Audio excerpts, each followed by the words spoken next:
Assalamualaikum sahabat kebaikan. Yuk beramal bersama Yayasan Amal Mata Hati yang bergerak di bidang dakwah, pendidikan, sosial, dan kemanusiaan. Titipan kebaikan bisa Anda salurkan melalui nomor rekening berikut ini. Bismillahirrahmanirrahim. Assalamualaikum warahmatullahi wabarakatuh. Alhamdulillah. Alhamdulillahilladzi hadana lihadza wa ma kunna linahtadiya laula an hadanallah. Asyhadu an la ilaha illallah wahdahu la syarikalah wa asyhadu anna Muhammadan abduhu wa rasuluh alladzi la nabiyya la rasula ba'dahu amma ba'd. Sahabat amal mata hati yang dirahmati Allah, alhamdulillah kembali dipertemukan di dalam program Kamal, kajian amal mata hati, sebuah program dari Yayasan Amal Mata Hati melalui channel YouTube Yayasan Amal Mata Hati bersama saya Kurnia Rahmat, Ketua Yayasan Amal Mata Hati.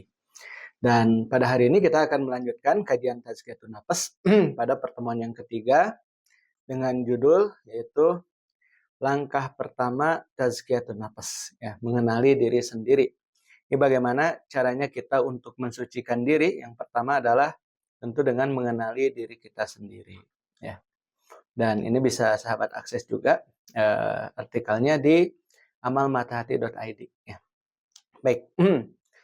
Pendahuluan dalam perjalanan tazkiyatun nafas atau penyucian jiwa, ya, langkah pertama yang harus ditempuh oleh seorang muslim adalah mengenali dirinya sendiri. Seseorang tidak akan bisa membersihkan jiwanya dari penyakit hati dan keburukan sebelum ia memahami siapa dirinya, apa kelemahannya, dan bagaimana cara untuk memperbaikinya. Allah Subhanahu wa taala berfirman di dalam Al-Qur'an surah Ad-Dzariyat ayat yang ke-21, "Wa fi anfusikum afala tubsirun." Ya. Dan di dalam dirimu sendiri apakah kamu tidak memperhatikan? Ayat ini menunjukkan bahwa salah satu tanda kebesaran Allah Subhanahu wa taala adalah ciptaan manusia itu sendiri. Mengenali diri sendiri berarti memahami fitrah manusia, kelebihan dan kekurangannya, serta menyadari bahwa setiap manusia diciptakan dengan tujuan yang mulia. Nah, itu, ya. Nah, kemudian yang menjadi pertanyaan, mengapa mengenali diri sendiri itu penting, ya? Yang pertama adalah menyadari kelemahan dan kekurangan. Setiap manusia memiliki hawa nafsu, ambisi, dan kecenderungan terhadap dunia. Jika seseorang tidak mengenali kelemahannya, ia akan sulit melakukan introspeksi diri, ya, dan perbaikan diri. Nah, jadi yang pertama ketika kita menyadari kelemahan diri kita dan kekurangan diri kita, nah maka kita akan lebih mudah ya untuk introspeksi diri. Oh, kenapa hidup saya begini? Oh ya mungkin ya karena banyak dosa misalkan, ya. Itu. Nah, setelah introspeksi diri maka nanti akan mudah baginya untuk melakukan perbaikan dirinya. Rasulullah SAW bersabda, ya, tuba liman syagolahu, ya, aibuhu an uyubin nas, masya Allah. Ya. Tuba liman syagolahu aibuhu. Beruntunglah orang yang sibuk dengan aib dirinya sendiri, ya. Dari apa? An uyubin nas, ya, dibandingkan dengan ngurusin aib orang lain. Ya, jadi daripada kita ngurusin aib orang lain, ya, Pin, ya, lebih baik kita ngurus apa? Aib diri kita sendiri. Kan banyak juga kekurangan diri kita, ya. Nah, gitu. Nah, hadis ini menegaskan bahwa mengenali kekurangan diri sendiri lebih utama daripada mencari-cari kesalahan orang lain. Baik. Yang nomor 2, ya, mengenali potensi dan kekuatan diri. Selain menyadari kekurangan, mengenali diri juga berarti mengetahui potensi dan kelebihan yang Allah Subhanahu wa taala berikan. Dengan memahami ini, seseorang bisa lebih fokus dalam memperbaiki dirinya dan memanfaatkan kelebihannya untuk kebaikan. Gitu. Ya, jadi setiap potensi yang ada pada diri kita bisa kita optimalkan, bisa kita manfaatkan untuk apa? Untuk mencapai kebaikan. Nomor 3, menyadari hakikat kehidupan dan tujuan hidup. Allah Subhanahu wa taala menciptakan manusia bukan tanpa tujuan, ya. Mengenali diri akan membantu seseorang memahami bahwa hidup ini adalah ujian dan kesempatan untuk memperbaiki diri sebelum kembali kepadanya. Allah Subhanahu wa taala berfirman, "Wa ma khalaqtul jinna wal insa illa liya'budun." Dan tidaklah aku menciptakan jin dan manusia melainkan agar mereka beribadah kepadaku. Jadi apa tujuan kita hidup di dunia yang fana ini? Ibadah, ya. Segalanya bisa dijadikan ibadah. Kayak gini juga ibadah ini, ya. Kita bikin konten keilmuan, kemudian kita sebarkan di tengah-tengah masyarakat, ini juga termasuk ke dalam ibadah. Baik, kemudian yang selanjutnya, yang keempat, membantu dalam penyucian jiwa. Proses tazkiyatun nafas tidak akan efektif jika seseorang tidak mengetahui penyakit apa yang ada dalam jiwanya. Sama seperti seorang dokter yang harus mendiagnosis penyakit sebelum memberikan obat.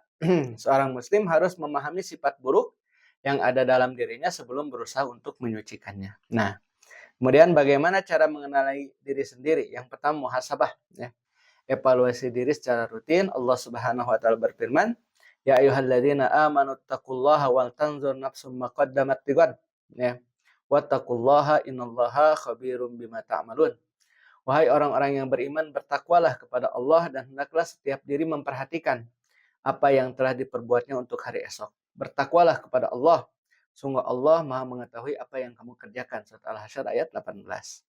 Ayat ini menunjukkan ya pentingnya muhasabah, yaitu melakukan evaluasi diri secara rutin, baik dalam ibadah, hubungan sosial maupun perilaku sehari-hari. Itu sangat penting sekali kita muhasabah ya, melihat diri sendiri apa yang menjadi kekurangan diri kita sendiri. Kemudian yang kedua mendengarkan nasihat dan kritik ya dengan hati yang terbuka. Kadang-kadang kelemahan kita lebih jelas terlihat oleh orang lain. Oleh karena itu, mendengarkan nasihat dari orang-orang yang jujur dan peduli adalah salah satu cara mengenali diri sendiri. Rasulullah SAW bersabda, ad-dinun nasihah. Agama adalah nasihat. Ya, hadis riwayat Muslim. Seorang Muslim yang bijak, ya, dia akan menerima nasihat dengan lapang dada dan menjadikannya sebagai bahan perbaikan diri. Kemudian nomor 3, ya, menjauhkan diri dari kesibukan yang berlebihan. Kesibukan duniawi yang berlebihan seringkali membuat seseorang lupa ya, untuk merenungi dirinya sendiri. Luangkanlah waktu untuk menyendiri, merenungkan perjalanan hidup, dan bertanya kepada diri sendiri, apa tujuan hidupku? Sudah sesuai dengan ridho Allah Subhanahu wa taala? Kemudian, apakah aku semakin dekat dengannya atau semakin jauh? Kemudian, apa saja kebiasaan buruk yang harus aku perbaiki? Nah, ini ya. Jadi kita bertanya kepada diri sendiri, maka kan istafti qalbaka, tanya dirimu sendiri gitu ya. Sudah baik atau belum gitu ya, sudah pantas atau belum. Dan upaya yang kita lakukan apa sekarang? Memantaskan diri untuk mendapatkan pertolongan dari Allah Subhanahu wa taala. Jadi lamun misalkan nepikeun ka ayeuna can datang wae pertolongan Allah, nah urang geus pantes acan eta pertanyaanna. Ya, betul nggak ya? Sudah pantas belum kita mendapatkan pertolongan itu? Itu tinggal tanya aja diri sendiri. Dan tidak ada yang tahu kan. Antum kan nggak tahu ana juga nggak tahu antum, betul nggak? Ya, yang tahu adalah diri kita sendiri. Maka betul ya, bertanya, mengenal diri sendiri ini memang betul-betul ya. Kemudian berdoa memohon petunjuk kepada Allah Subhanahu wa taala. Hati manusia ya ada di tangan Allah Subhanahu wa taala. Oleh karena itu mintalah kepadanya agar diberikan cahaya hidayah untuk mengenali diri sendiri dan memperbaikinya. Rasulullah SAW bersabda ya, Allahumma ati nafsi taqwaha wa zakkaha ya, wa zakiha anta khairu man zakkaha anta waliyuha wa maulaha. Ya Allah, berikanlah ketakwaan kepada jiwaku, sucikanlah ia, engkaulah sebaik-baik yang menyucikannya, engkaulah pemilik dan penguasanya. Hadis riwayat Muslim ya. Penutup, mengenali diri sendiri adalah langkah awal yang sangat penting dalam tazkiyatun nafas. Dengan memahami kelemahan dan potensi diri, seseorang bisa lebih mudah memperbaiki akhlaknya, meningkatkan ibadahnya, dan semakin dekat dengan Allah Subhanahu wa taala. Semoga kita termasuk hamba-hamba yang selalu berusaha mengenali diri sendiri, memperbaiki kekurangan, dan mencapai kebersihan jiwa yang hakiki. Masya Allah. Amin. Ya Allah ya Rabbal Alamin. Baik sahabat ya.